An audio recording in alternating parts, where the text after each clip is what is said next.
வணக்கம் நேர்களே. ஐரோப்பிய செய்திகளின் மதிய நேர செய்திகள். முதலில் தலைப்புச் செய்திகள். ஐரோப்பிய ஒன்றியத்தின் பாதுகாப்பு ஒத்துழைப்பு 5 புதிய முக்கிய ராணுவ திட்டங்கள் அறிவிப்பு. 3ஆம் உலகப் போர் அபாயம், பால்டிக் நாடுகள் மீது தாக்குதல் நடத்தப்படலாம் என போலந்து பிரதமர் எச்சரிக்கை. ஜெர்மனியில் AfD கட்சி மாநாட்டிற்கு எதிராக 20,000 பேர் திரண்டு போராட்டம். ரஷ்யாவின் செயின்ட் பீட்டர்ஸ்பர்க் எண்ணெய் முனையத்தை தாக்கிய உக்ரைன். ஸ்பெயினில் 42 டிகிரி செல்சியஸ் வெப்பம், 9 பிராந்தியங்களில் அதீத வெப்ப எச்சரிக்கை. பிரித்தானியாவின் 3 விமான நிலையங்களில் ரயனேர் நிறுவனத்தின் புதிய செக்-இன் வசதி. எல்னினோ தீவிரமடைகிறது, ஐரோப்பாவில் கடும் வானிலை மாற்றங்களுக்கு எச்சரிக்கை. இனி விரிவான செய்திகள். ஐரோப்பிய ஒன்றியத்தின் பாதுகாப்பு ஒத்துழைப்பு 5 புதிய முக்கிய ராணுவ திட்டங்கள் அறிவிப்பு.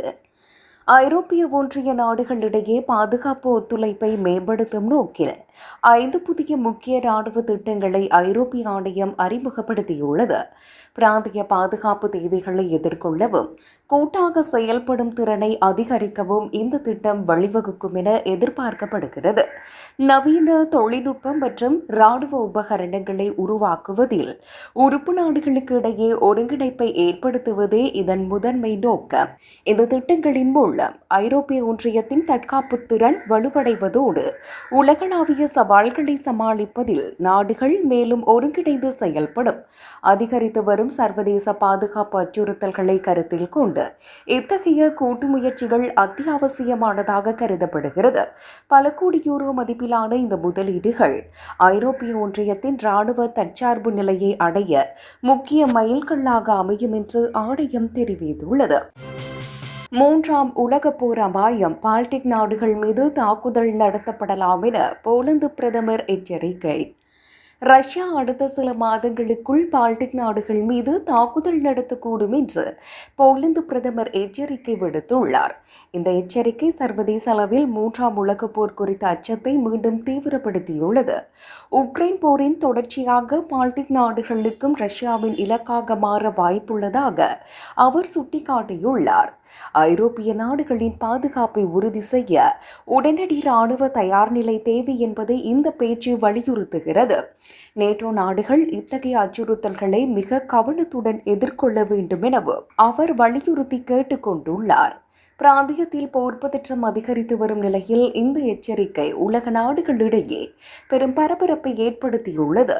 இந்த அபாயகரமான சூழலை எதிர்கொள்ள நேட்டோ நாடுகள் தங்கள் தற்காப்பு நடவடிக்கைகளை துரிதப்படுத்த வேண்டியதன் அவசியத்தை இந்த சம்பவம் உணர்த்துகிறது.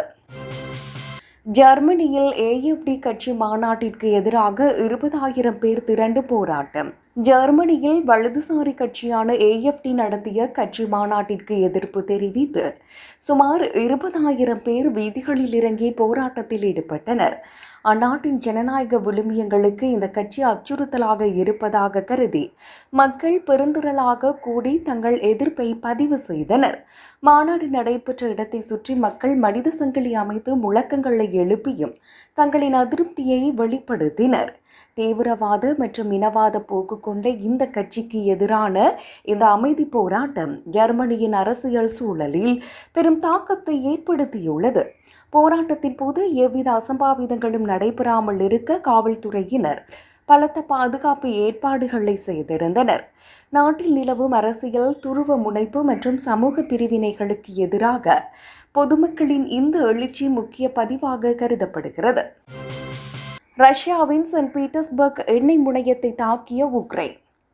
ரஷ்யாவின் செயின்ட் பீட்டர்ஸ்பர்க் நகரில் உள்ள முக்கிய எண்ணெய் முனையத்தின் மீது உக்ரைன் தாக்குதல் நடத்தியுள்ளது.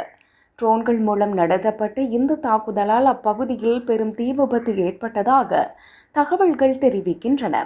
உக்ரைனின் உள்கட்டமைப்பு மீதான தாக்குதல்களுக்கு பதிலடியாக ரஷ்யாவின் எரிசக்தி மையங்களை குறிவைத்து உக்ரைன் இந்த செயலை மேற்கொண்டதாக கருதப்படுகிறது.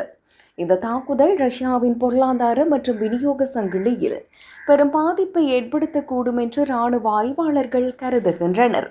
தாக்குதல் நடந்ததை தொடர்ந்து அந்த பகுதியில் பாதுகாப்பு நடவடிக்கைகள் பலப்படுத்தப்பட்டு தீயணைப்பு பணிகள் தீவிரப்படுத்தப்பட்டன.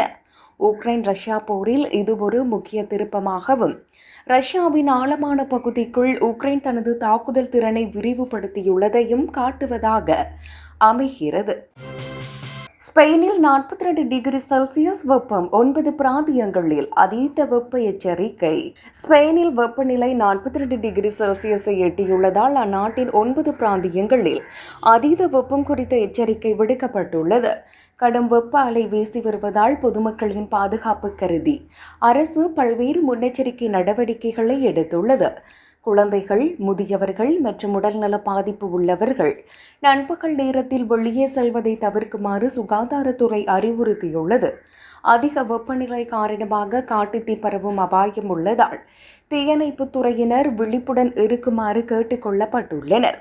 கோடைக்கால சுற்றுலா பயணிகள் மற்றும் உள்ளூர் மக்கள் நீர்ச்சத்தை பராமரிக்கவும் நிழலான இடங்களில் பாதுகாப்பாக இருக்கவும் அரசு வலியுறுத்தியுள்ளது. காலநிலை மாற்றத்தின் தாக்கத்தால் இத்தகைய தீவிர வெப்பம் ஏற்படுவதாக வானிலை ஆய்வாளர்கள் கவலை தெரிவித்துள்ளனர். பிரிட்டனில் 3 விமான நிலையங்களில் ரயனேர் நிறுவனத்தின் புதிய செக்-இன் வசதி. பிரித்தானியாவின் 3 முக்கிய விமான நிலையங்களில் ரயனேர் பயணிகள் தங்கள் விமானத்திற்கு 4 மணி நேரத்திற்கு முன்பே செக்-இன் செய்யும் வசதியை அறிமுகப்படுத்தியுள்ளது. விமான நிலையங்களில் ஏற்படும் கூட்ட நெரிசலை குறைக்கவும் பயணிகளின் பயண அனுபவத்தை மேம்படுத்தவும் இந்த புதிய நடைமுறை கொண்டு வரப்பட்டுள்ளது. பயணிகள் முன்னதாகவே செக்-இன் செய்வதன் மூலம் கடைசி நேர அவசரங்களை தவிர்த்து பாதுகாப்பான முறையில் விமான நிலைய கட்டுப்பாடுகளை கடக்க முடியும். இந்த திட்டம் குறிப்பிட்ட விமான நிலையங்களில் மட்டும் சோதனை அடிப்படையில் செயல்படுத்தப்படுவதாக ரயனேர் நிர்வாகம் தெரிவித்துள்ளது. பயணிகளுக்கு சிரமமின்றி பயணத்தை உறுதி செய்ய இந்த புதிய வசதி பெரிதும் உதவும் என்று விமான நிறுவன அதிகாரிகள் நம்பிக்கை தெரிவித்துள்ளனர். பயணிகள் தங்கள் விமான நேரத்திற்கு ஏற்ப இந்த முன்கூட்டிய செக்-இன் வசதியை பயன்படுத்தி பயணத்தை திட்டமிட்டுக் கொள்ளுமாறு அறிவுறுத்தப்பட்டுள்ளனர். எல்னினோ தீவிரமடைகிறது, ஐரோப்பாவில் கடும் வானிலை மாற்றங்களுக்கு எச்சரிக்கை. எல்னினோ காலநிலை நிகழ்வு வேகமாக வலுவடைந்து வருவதால் உலகம் முழுவதும் தீவிர வானிலை மாற்றங்கள் ஏற்படும் என எச்சரிக்கப்பட்டுள்ளது. இந்த மாற்றத்தினால் ஐரோப்பிய நாடுகள் கடும் வெப்ப அலைகள், வறட்சி அல்லது எதிர்பாராத கனமழை போன்ற சவால்களை சந்திக்க நேரிடும் என்று வானிலை ஆய்வாளர்கள் தெரிவிக்கின்றனர். எல்னினோவின் தாக்கம் ஐரோப்பாவின் பல்வேறு பகுதிகளில் அடுத்தடுத்த மாதங்களில் தீவிரமடையக்கூடும் என்று கணிக்கப்பட்டுள்ளது.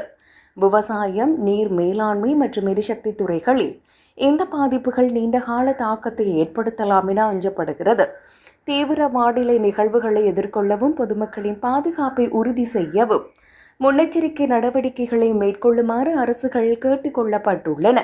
உலகளாவிய வெப்பமயமாதலுடன் இணைந்து செயல்படும் எல்னினோ வரும் காலங்களில் உலகளாவிய காலநிலை அமைப்பில் பெரும் மாற்றங்களை உருவாக்கும் என்பது நிபுணர்களின் கருத்தாகும்.